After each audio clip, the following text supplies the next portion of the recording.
Welcome, dear listeners, to our scary stories. As night wraps its chilling shroud around us, I invite you to journey into the abyss of the unknown. Gather close, as tonight, the whispered tales from the dark corners of our world take center stage. Can you hear it? The haunting lullaby of the Nightshade Express is beckoning. Let us embark. The grandeur of the Nightshade Express was undeniable. Nestled at the heart of the bustling metropolis terminal, its majestic black and silver carriages shimmered under the dying sunlight, reflecting a century of rail travel history. Clara, a young and tenacious journalist, stepped onto the platform, her boots clicking rhythmically on the polished stone tiles. The sheer size of the engine, all gleaming metal and hissing steam, was overwhelming. She could feel its rumbling presence, a monstrous beast ready to devour the tracks. The rich scent of coal smoke enveloped her, mingling with the faint notes of perfume from elegant women and the musky undertone of leather from the businessmen's suitcases. Passengers buzzed around her, the anticipation tangible. They exchanged excited murmurs, looking forward to the journey ahead, completely oblivious to the chilling tales that surrounded the Nightshade Express. Mr. Harrow, an elderly gentleman with a wispy white beard and spectacles, leaned heavily on a carved wooden cane. As he passed Clara, he shot her a knowing glance, as if he held a treasure trove of secrets. "That's quite the piece of machinery, isn't it?" he mused, nodding at the engine. Clara smiled politely. "It certainly is. I've never seen anything quite like it. Young lady, neither have most. But it's not just its appearance, it's the stories that really give it its charm," Mr. Harrow replied, his eyes twinkling with mischief. From the corner of her eye, Clara caught sight of Leela, a sprightly woman in her late 20s with fiery red hair, talking animatedly with Samuel, a strapping young man with sandy locks and a mischievous grin. Their laughter echoed around, adding warmth to the otherwise cold station. Mr. Harrow leaned closer, his voice dropping to a whisper. "You've heard the tales, haven't you? About the Wanderer." Clara hesitated, her fingers playing with the strap of her back. "Only in passing. Mostly just rumors." He chuckled, a sound that resembled the rustling of dry leaves. "Oh, they're much more than rumors. And tonight, you might just see for yourself." Before Clara could press further, a sharp whistle pierced the air, the platform vibrating from the force. It was time to board. Leela, with Samuel in tow, approached Clara. "Are you traveling alone?" she inquired, her eyes bright with curiosity. Clara nodded, "Yes, just a simple work assignment. Documenting the journey." Leela grinned. "Well then, welcome to the adventure." With one last look at the fading city skyline, Clara stepped into the carriage. The soft hum of the engine, the murmurs of fellow passengers, and the velvety darkness outside set the stage. But what truly awaited them on the Nightshade Express remained shrouded in mystery. The gentle swaying of the Nightshade Express provided a rhythmic backdrop to the luxurious interiors of the dining carriage. Gilded chandeliers overhead gave off a warm golden glow, and crimson velvet curtains lined the windows. They danced with each movement of the train, revealing brief glimpses of the moonlit landscape. As the passengers settled into their evening meals, conversations filled the carriage with a soft murmur. Delicate china clinked, silverware scraped against plates, and waiters moved with practiced ease amongst the tables. Clara found herself seated opposite Mr. Harrow, while Leela and Samuel shared their own quiet exchange further down the elegant table. The aroma of roasted meat, spiced wine, and baked pastries lingered in the air, enticing and rich. "You seem particularly interested in the history of this train, Miss Clara," remarked Mr. Harrow, taking a sip from his glass. "I am," she replied, pushing her dark locks behind her ear. "The Nightshade Express has a certain mystique about it. Everyone has a story to share, but not all of them are pleasant." Mr. Harrow sighed, his fingers drumming on the tablecloth. "True. It's not every day you hear about passengers never reaching their destinations or vanishing from locked cabins." A shiver ran down Clara's spine. She leaned in, eager to know more. "You've been on this train before. Do you believe in these tales?" A quiet hush fell over their table. Even the surrounding conversations seemed to dim, as if the very train was listening. Mr. Harrow took a deep breath, his eyes shadowed with memories. "I've ridden the Nightshade multiple times over the decades. I've heard hushed conversations, seen fear in people's eyes, and once, just once, I witnessed something unexplainable." The atmosphere grew heavy, like a storm was brewing outside the confines of their lavish surroundings. The golden chandeliers flickered momentarily, sending fleeting shadows across the plush carpet. Clara leaned even closer, captivated. "What did you see?" Mr. Harrow exhaled slowly, searching for words. "One cold night, much like this one, I saw a figure. It wasn't human, nor was it entirely beast. It moved with grace, slipping between carriages with an eerie silence. I only caught a glimpse, but the image is forever etched in my mind."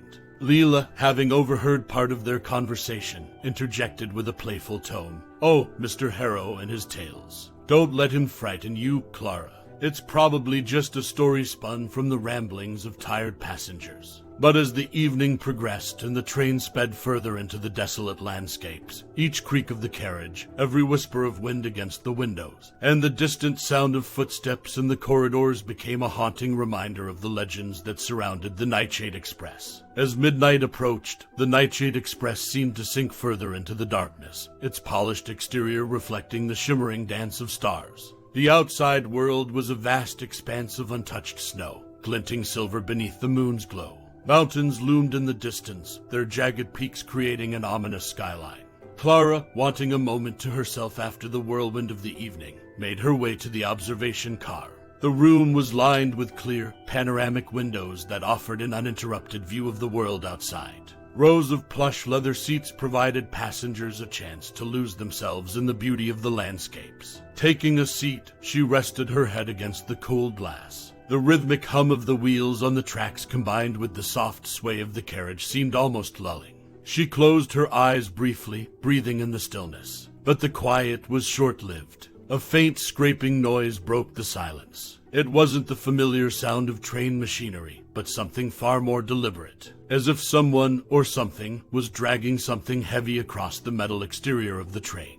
Clara's heart raced. She strained her ears, trying to determine the source of the noise. It seemed to be moving, getting louder, and then fading, echoing the movement of a creature circling the train. Hesitantly, she stood up and moved closer to the windows. The vast snowy plains outside were interrupted by fleeting shadows, ones that didn't belong to the trees or the rocks. There was something out there, keeping pace with the train. Suddenly, a face pressed against the window, only for a split second. Then it was gone. It wasn't human, and its eyes seemed to glow with a cold, unnatural light. Clara stumbled back, her breath caught in her throat. Panicking, she rushed out of the observation car and ran into Samuel, who looked slightly disheveled. "Clara, what happened?" he exclaimed, holding her by the shoulders. "There was something outside," she whispered, voice quivering. He frowned. "Outside, on a moving train." She nodded, pointing towards the observation car. Together, they cautiously approached the windows. The landscape outside was calm, the mysterious shadows now nowhere in sight. Leela, alerted by the commotion, joined them, her green eyes wide with concern. "Did you too see the Wanderer?" she asked, voice trembling. Samuel scoffed. "The what?" Leela shot him a stern look. "It's a local legend. They say a creature haunts this train route, especially on nights like these." The chilling tales from earlier in the evening suddenly seemed much more real. Clara's mind raced. Was the creature she saw the so-called Wanderer? And if so, what did it want? The Nightshade Express continued its relentless journey, but for Clara, the sense of unease remained, each sound a reminder that they weren't alone in the vast wilderness. The hours that followed were a blur of tension. Whispers spread throughout the train about the mysterious figure seen in the observation car, and soon, the entire Nightshade Express was abuzz with speculation and fear. Clara, Samuel, Leela, and Mr. Harrow convened in a private compartment, attempting to piece together their experiences. They sat in a semicircle, the dim overhead light casting shadows that played tricks on their eyes. Mr. Harrow leaned forward, his gray eyes sharp and focused. "What you witnessed, Clara, isn't unique. Over the years, many have reported seeing such a figure. But there's more to this legend, something that's been kept from the general public." Clara's eyes widened. "What do you mean?" "Many years ago, there was an old woman who would travel on this train regularly," he began. Locals referred to her as the seer of the rails. She claimed to have the ability to communicate with the world beyond ours. Leela shifted uneasily. "That sounds like a mere fable, Mr. Harrow." He nodded. "It does. But one evening, she announced that a creature, bound by sorrow and anger, would forever haunt these tracks. She said it was searching for something or someone. Samuel ran a hand through his hair. And you believe this old woman? Mr. Harrow looked directly into Clara's eyes. She said that the creature would be particularly drawn to those who could sense it, that it would seek them out. A shiver ran down Clara's spine. Why is it after them? That's where the story gets murky, he said. Some believe the creature wants to convey a message, while others claim it wants to claim souls to ease its own loneliness. There was a sudden knock on the door, and a young woman entered, her face pale, and eyes red from crying. She introduced herself as Evelyn. I couldn't help but overhear your conversation, she said, voice trembling. I've seen the creature too, but there's something else. All eyes turned to her. My grandmother was the seer of the rails, Evelyn whispered. And she left me something, a diary. I believe it holds the key to understanding this creature, and possibly even putting it to rest. The room went silent, the weight of the revelation pressing down on them. With the diary in their possession, they might be able to unravel the mystery of the Nightshade Express, and the creature that haunted its journey. The atmosphere in the compartment was thick with anticipation. Evelyn carefully unwrapped the diary from a piece of old, embroidered cloth, revealing a worn leather-bound book with yellowing pages. The air seemed to grow colder as she opened it, her fingers delicately turning to a marked page. Evelyn began to read aloud, her voice soft yet carrying a gravity that made everyone lean in. I have seen the Wanderer, not as a blur or a fleeting shadow, but face to face. Its grief is overwhelming, almost tangible, and its eyes, they hold centuries of pain. Mr. Harrow interrupted. Your grandmother really saw it. Evelyn nodded, her eyes glistening. She wrote about their encounters. The creature, though terrifying in appearance, never harmed her. Samuel looked puzzled. Then why is everyone so afraid? The fear, Clara murmured, comes from not understanding. Evelyn continued, her voice growing more somber. The creature once walked this earth as a man, deeply in love with a woman he intended to marry. On the eve of their wedding, a terrible tragedy occurred, separating them forever. Heartbroken, he met a dark fate on these very tracks where our train travels. Leela whispered, so it's a lost soul, trapped between two worlds. The diary says that he roams these tracks, searching for his beloved, hoping to find some semblance of the life he lost, Evelyn said, her voice catching. A moment of contemplative silence followed. Clara looked up determinedly. We need to help him. If he's searching for his beloved, there must be a way to reunite them or, at the very least, help him find peace. Evelyn turned a few pages, her face lighting up. There's a ritual here, one that could potentially free him. The carriage shuddered slightly as the train entered a tunnel, plunging the room into momentary darkness. When the lights returned, there was a renewed sense of purpose in the air. With the diary as their guide and the imminent threat of the Wanderer's sorrowful presence, the group knew they had a daunting task ahead. The solution lay within the aged pages Evelyn held, but time was running out as the Nightshade Express thundered on towards its final destination. The rhythm of the train on the tracks became a metronome, ticking away the hours, until dawn. The group gathered their necessary supplies, salt, a silver locket that belonged to Evelyn's grandmother, and a white candle. According to the diary, the ritual had to be performed as the first light of dawn broke, at a specific point on the tracks where the tragedy had occurred. Samuel scrutinized a map, pinpointing the location. It's coming up in about an hour. We have to be prepared. Leela looked nervous, her gaze drifting outside. The creature seems more restless. I've seen shadows flitting by more frequently. Mr. Harrow gripped the silver locket. It must sense our intentions. We're close to the spot, and it's almost dawn. Clara, her resolve unwavering, spoke up. We have one shot at this. We have to do it right. As the train neared the location, the group set up in the observation car. The wide windows provided an unobstructed view of the upcoming dawn. Clara placed the candle at the center of a circle they'd drawn with salt, with the locket positioned beside it. Evelyn began to recite words from the diary, her voice steady but laced with emotion. The words weren't in English but seemed ancient and heavy with power. As she chanted, the locket started to glow faintly. Outside, the first hints of dawn painted the sky in hues of purple and pink. The shadows grew restless, darting past the windows, their pace frenetic. Suddenly, the Wanderer appeared, pressing its face against the window of the observation car. Its eyes, so full of anguish, seemed to plead with them. Clara met its gaze, a silent promise passing between them. As Evelyn's chant reached its climax, Samuel lit the white candle. Its flame flickered momentarily before burning bright and steady. The locket's glow intensified, casting brilliant rays of light throughout the car. A piercing scream echoed outside, the very fabric of the air vibrating with raw emotion. The Wanderer's form began to shift, becoming less solid, its edges blurring with the rising light of dawn. With one final, heart-wrenching cry, the creature seemed to dissolve, merging with the golden rays of the sun. The locket ceased its glow, and the candle's flame went out, leaving the room in a brief, stunned silence. The air felt lighter, the oppressive weight of sorrow and longing now lifted. The group, exhausted but relieved, shared a moment of quiet celebration, hopeful that the soul of the Wanderer had finally found peace. The Nightshade Express continued its journey, the wheels humming a gentle lullaby against the tracks. The morning sun streamed into the carriages, illuminating the faces of passengers who were oblivious to the night's events. As the group began to pack away their ritual materials, Leela hesitated, looking thoughtful. "Do you think it's truly over? That he's finally at peace?" Evelyn, holding her grandmother's diary close to her chest, whispered, "I hope so. This diary is filled with so many encounters, so many attempts to help him. It's a heavy legacy." Samuel looked out of the window, his eyes reflecting the vast landscape speeding by. "We may never truly know. The supernatural world holds mysteries beyond our comprehension."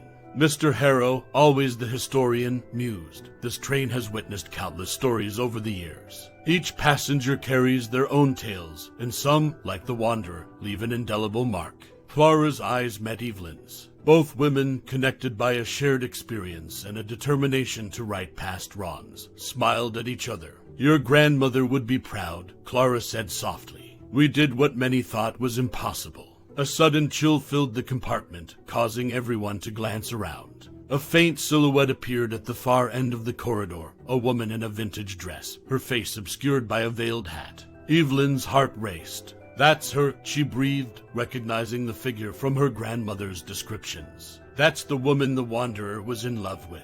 The mysterious figure raised a gloved hand, beckoning them. Drawn by an inexplicable pull, the group followed her through the winding corridors of the train. They arrived at the observation car, where the first light of the day had seen the Wanderer's release. The woman stood at the edge, looking out at the vast expanse. As they approached, she turned, revealing tear-streaked eyes. Without uttering a word, she pointed towards the horizon. There, amidst the morning mist, the faint outline of a man waited, his hand outstretched. With a sorrowful smile, the woman stepped off the train, her form melding with the mist, joining the waiting figure. As they reunited, their outlines grew fainter until they disappeared completely, leaving behind the golden expanse of the dawn.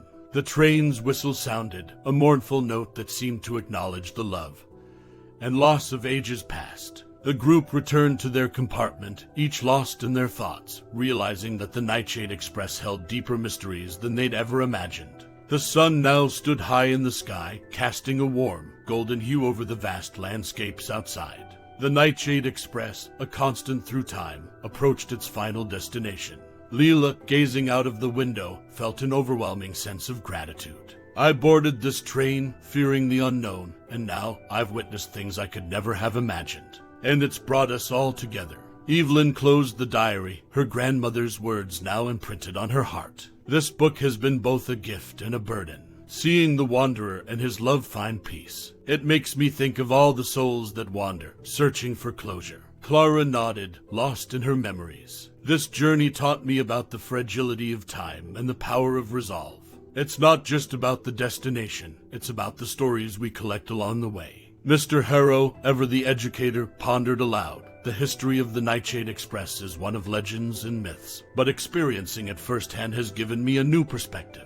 The past isn't just in books and tales. It lives around us, in every nook and cranny, waiting for its story to be told." The train began to slow, the city's skyline coming into view. Samuel sighed. "As we approach the station, I can't help but wonder how many have embarked on this train, completely unaware of its secrets." Leela looked around the compartment, feeling a connection with everyone. "And I wonder how many like us have learned its mysteries and been changed forever." As the train pulled into the station, the announcement echoed, "End of the line. All passengers, please disembark." The group gathered their belongings, their shared experiences binding them like a family. Stepping onto the platform, the bustling crowd enveloped them, yet they remained close, connected. Clara, her voice soft, said, "Our paths crossed on this journey, and I believe it was for a reason. Let's not let this be the last time." They all nodded in agreement, exchanging contact details and promising to meet again. As they parted ways, the Nightshade Express let out a whistle, a final salute to the souls it had touched. The platform soon emptied, and the train began its journey back, holding within its metal frame countless tales of love, loss, and redemption. Its tracks, etched with memories, carried it forward as it continued to weave new stories with every journey. And thus, we reach the end of tonight's chilling journey. The Nightshade Express has returned to the shadows, but its tales linger, echoing in the stillness of the night. Sleep well, dear listeners, and remember, every creak, every rustle may hold a story waiting to be told. Until our next dark voyage on our scary stories. Farewell. This is our Scary Stories signing off for tonight.